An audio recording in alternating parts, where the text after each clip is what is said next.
Allora, Rubicciotti da Palisi, alla fine fuori paese, e iscriversi all'università.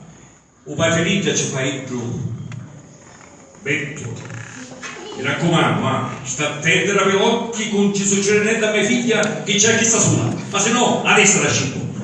Non si preoccuparsi, da sola cerchiamo un avvengo con due stanze singole.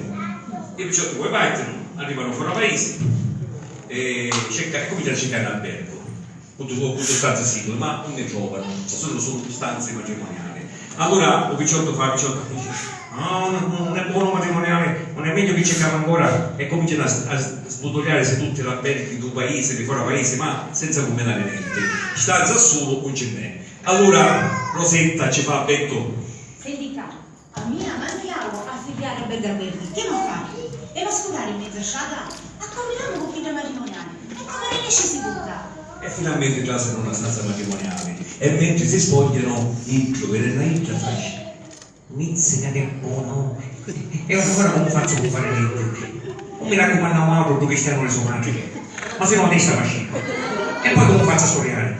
Allora che fa? Un carro di tentazione, piglia un cuscino e lo mette in ritaglio mezzo letto matrimoniale. Poi spicchia le camomille, e perciò che poi si bucano, e tu parte subito, mentre te c'ha bismare, si gira, vota, ferrovia. Betto, senti figlio, e chiudi che brutto Entro mezzo addormesciuto, tutto aggomato, se Susi va una doccia, si fa una bella doccia fitta, poi piglia una cuccia e ci mette sopra. E entra poi.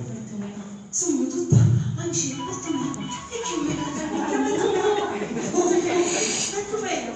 Entro con te così, in mano, se Susi va a un frigorifero, piglia il ghiaccio, si mette nel sonno, poi piglia una rattalora e c'è uno e dice no. C'avevo i grazie che mi fanno male, fino ancora a come la conquista. E poi ancora. Vita mia, e che mi piace? Da buona.